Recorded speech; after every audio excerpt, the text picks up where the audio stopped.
महाराष्ट्र विधानसभा में मराठा आरक्षण विधेयक मंगलवार को एकमत से पास हो गया और अब इसे विधान परिषद में पेश किया जाएगा। सूबे में मराठा समुदाय के लोगों के लिए सरकारी नौकरियों और शिक्षा में 10% का आरक्षण देने का प्रावधान है। शिंदे सरकार ने वादा किया था कि ओबीसी आरक्षण के साथ छेड़छाड़ किए बिना मराठा समाज को आरक्षण देने का रास्ता तलाशेंगे और उसे करके दिखाया।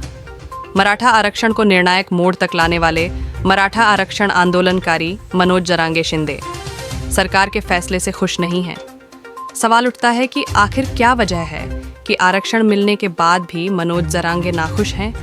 मराठा आरक्षण की लड़ाई लड़ रहे मनोज जरांगे पाटिल ने मंगलवार को विधानसभा से पारित किए गए आरक्षण विधेयक का स्वागत किया, लेकिन तर्क दिया कि जो आरक्षण प्रस्तावित किया गया है वह हमारे समुदाय की मांग के अनुसार नहीं है। उन्होंने कहा कि हमारी मांग मराठा समुदाय को ओबीसी कोटे के तहत आरक्षण देने की है। जरांगे 10% मराठा आरक्षण से संतुष्ट नहीं हैं। उन्होंने कहा कि सरकार ने धोखा किया है और अब हम आंदोलन और तेज करेंगे। महाराष्ट्र सरकार 10 या 20% आरक्षण दे, उससे हमें कोई फर्क नहीं पड़ता। हम ओबीसी श्रेणी के तहत आरक्षण चाहते हैं।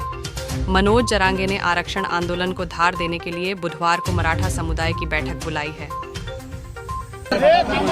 आज मराठा समाज के लिए एक बहुत खुशी का दिन है। पिछले कई सालों से उनकी मांग थी कि मराठा समाज को आरक्षण मिले और आज ये सरकार ने निर्णय लिया है मराठा समाज को 10% आरक्षण देने का।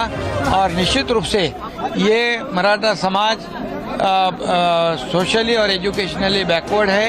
ये जो बैकवर्ड कमीशन जो है स्टेट बैकवर्ड कमीशन, इन्होंने सिद्ध किया है।